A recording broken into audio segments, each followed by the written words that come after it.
Hello everybody, Don back with the next progress report on the War Corsair. Alright, this is the old engine mount. And there's a little bit of a wobble in it right here. That's probably a little over a 1/16 of an inch, more close to an 1/8 inch. But when it's on the firewall, that'll pull tight. But I took the ruler here and I was measuring up to here to the centers and that, and like from one corner to the other there may be like an 1/8 of an inch or more out, but everything in here is within a 16th of an inch. So I don't know where the major twist is that's making it out of whack. But that's the old one. That's the one where the center line of the engine was an inch below where it should have been. I goofed up. These 4 pads should have been up an inch farther to center the engine higher. So the new mount is to correct that. And then I had those blocks of aluminum on here to push it out to do that offset. So that moved it out like an inch and an eighth, more than an inch. So, alright, so now, like I say, I got my oil tank out. Oops, just hit the car. And there's a new motor mount, a new engine mount, not motor. Automobiles, airplanes use engines, not motors. Motors are electric. But anyway, as you can see, it's back in the original stock location, but now the engine is on center line. So I just kind of threw everything back on it. What I had to do was the oil line. This one oil line was passing through a place that I had to take the oil line off. And then once I took the line off, drained all the oil out of it. I've already put it back in the jug. I ended up, I had to unbolt everything, got the cherry picker out, picked it up, and I had to disconnect the coolant line here to break this and drain some fluid in the tank.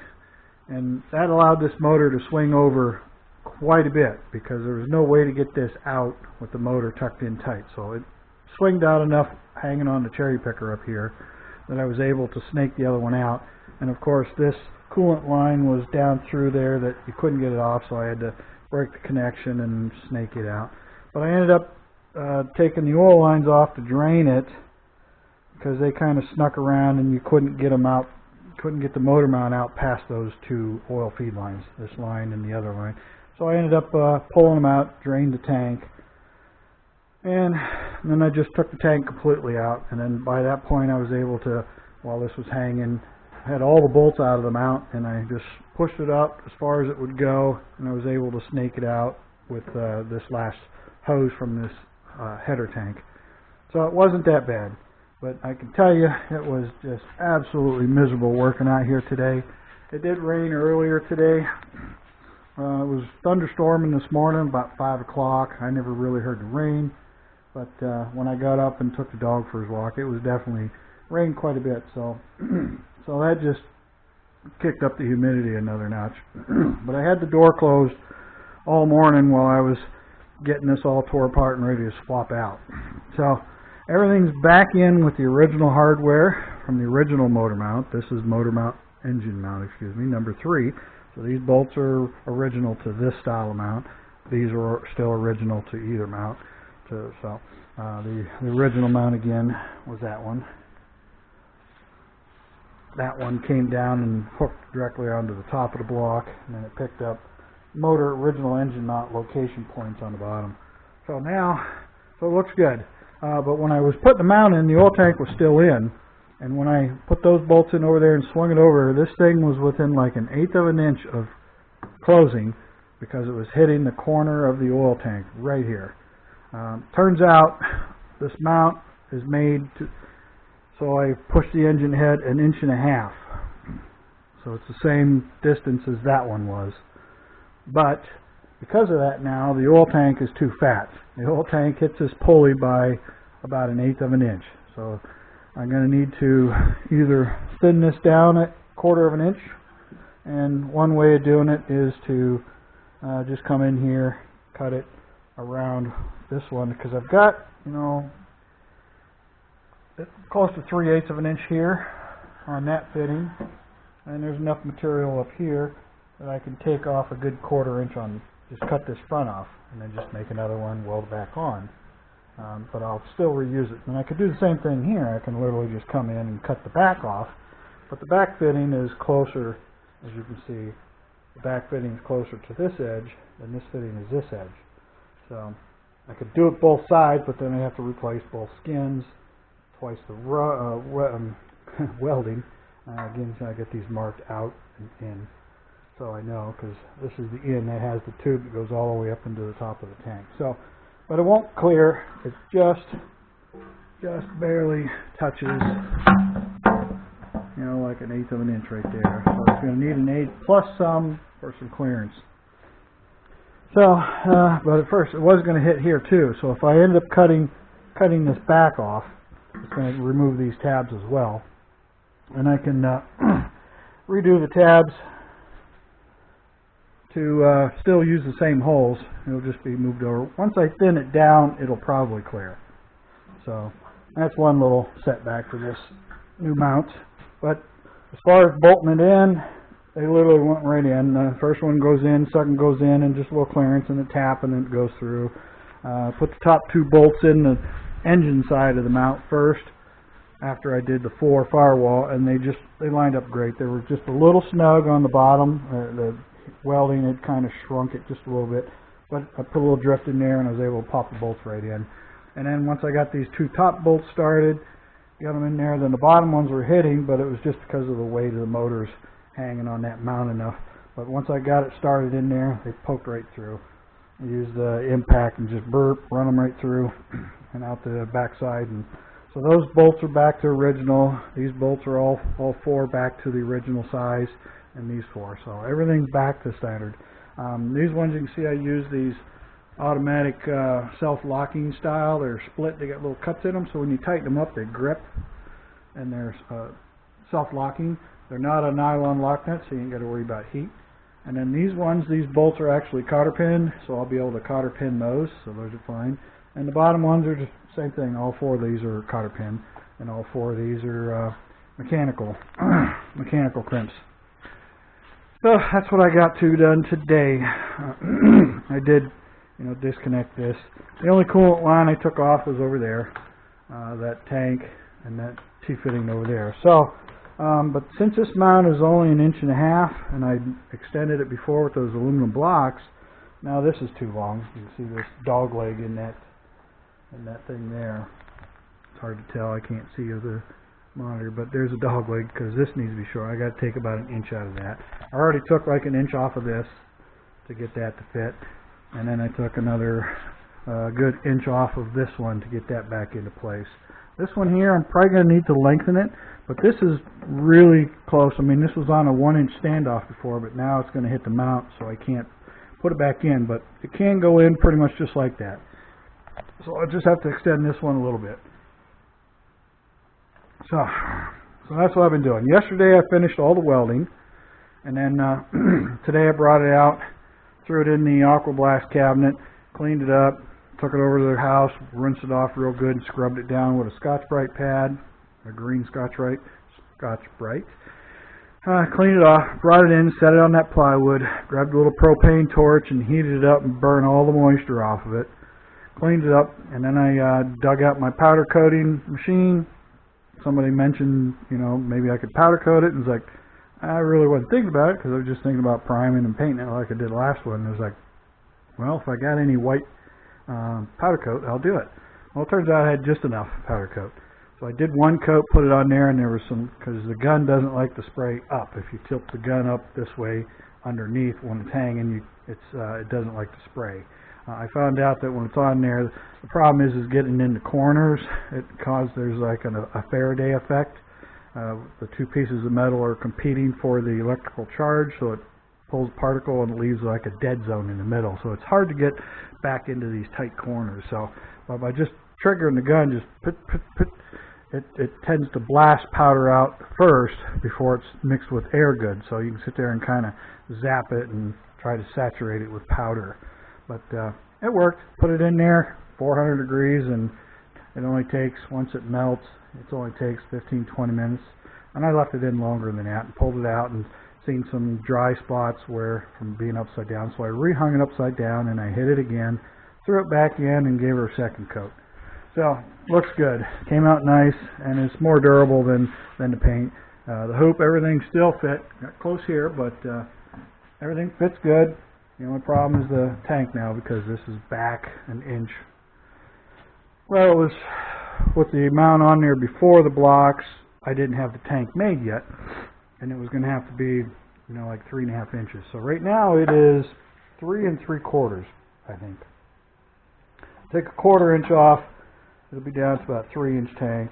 It's not going to hurt the volume that much, because, like I said, after the oil went through the motor, it was clear down into here when it was off. So there's enough volume there. So just a matter of which side I want to cut off. This one might be, I used the table saw to cut it off, but run it through with the fence. But with this thing hanging out now, it's going to be a little more difficult to cut down. But not a big deal. I got a welder. Alright, well, I think that's about all I can report. Again, yesterday I finished welding up, these are the fingers on all 4 corners now, those patches that wrap all the way around. So I got those, and you think those would be a lot easier to weld, but it's not, because you got to flip that mount around, and trying to get down around these corners is a pain. So it took some time yesterday to finish welding this stuff up, and then today I cleaned it, powder coated it, and I got it back together about an hour ago. Had to stop because I was dripping more than this engine was. This engine was dripping oil and water, but I was dripping even worse. It was just absolutely miserable with humidity. And the thing was, it wasn't 75, 80 degrees, but the humidity was terrible. Now tomorrow it's supposed to be, I think, around 75 and lower humidity. So I just kind of threw these things back on just to give you an idea. I still got to get a fitting to attach that to the intake for the map sensor for the computer to help with the timing, and then an air temperature sensor to put probably up in this thing here somewhere.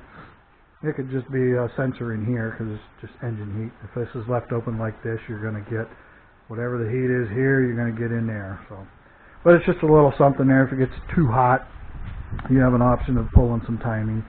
So that's the only thing I got going for me right now is that little fan. This again will be pulled down. The cowling, turns out I measured from here to here in about 29.5 inches. And the cowling with my extensions on it are 28 and, what was it, 29? It's 29.5 for that. It's like an inch and a quarter. I think it was, let's check real quick, 28 and a quarter-ish when it's set in level. Yeah, 28 and a quarter, and I'm at 29.5, so inch and a quarter. I may be able to trim off some of this back edge here, but the holes, I could probably cut, if I wanted to, cut it off right to here, and then drill a second hole back here, 1/2 inch in, trim these back a little bit, and still use it, because I still want to kick it out some, and then again these will be notched out for extra cooling, airflow for cooling. Hope you can see all that. Most of the time I'm paying attention to my hand and not looking at the camera. So the gas tank's sitting here. Still got fuel in it, but again I got that petcock on there. So I'm going to end up taking this fuel out of the tank because it's 10% alcohol, ethanol, and throw it in the lawnmower, and then I go get me some alcohol-free stuff at $1 more per gallon. It's $3.39 for the alcohol, 10%. And it's $4.39 for the alcohol-free. But aircraft avgas is like $6.66 or something was the last time I seen the price. Okay, I think that's going to do her. I have had enough. Not sure if I'll be able to get a video in for Tuesday. I'll try, but I got a front wheel bearing hub coming for my car tomorrow. And if it comes early enough, I'll be tearing that apart, and that's going to take probably an hour to 2 hours because you have to pull the wheels, pull the brake calipers, pull the brake caliper brackets off, brake pads, rotor, disconnect the tie rod in, disconnect the upper A-arm ball joint, and then there's two lower control arm ball joints got to come off. And then you got the ABS sensor wiring and brackets. I mean, it takes getting the two ball joints out of the bottom is the worst part on taking that apart, because they really need a puller. You got to press them out from the thing, and then you got to bring the hub in here, put it in the press, and physically press the hub out. Well, you got to disconnect the axle shaft too and push that out. But you got to press the hub that holds the wheel with the wheel studs out first. And on the back side there's a snap ring. You got to take that snap ring out, and then you flip the A-arm, the big spindle arm, I call them spindles, flip it over, and then you press the bearing out. And it's a great big fat double row ball bearing. Only presses out one way. So the hub presses out this way, the bearing presses out the other way. So, and then you got to reverse the order, press a new one in, press the hub in, put snap ring, all that good stuff. So it could be an hour to 2 hour job tearing that apart. And it's due for an oil change. So I got the oil today when I went shopping. All right, I think that's going to do her. Not much to report. So if I get that done tomorrow, it's supposed to be mid-70s and the humidity is supposed to drop. So, and it's going to be cloudy tomorrow, so it might be a little more bearable to work, because I'll have to do that out in my driveway, tear it apart. I'll back the car up because it's the right front.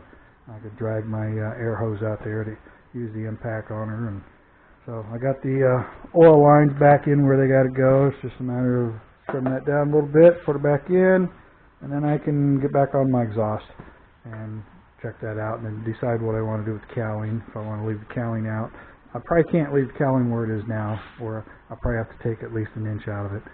So, alright, I guess that's going to do her. I don't think there's anything else to report other than the mount is finished. I don't know if you can see it, but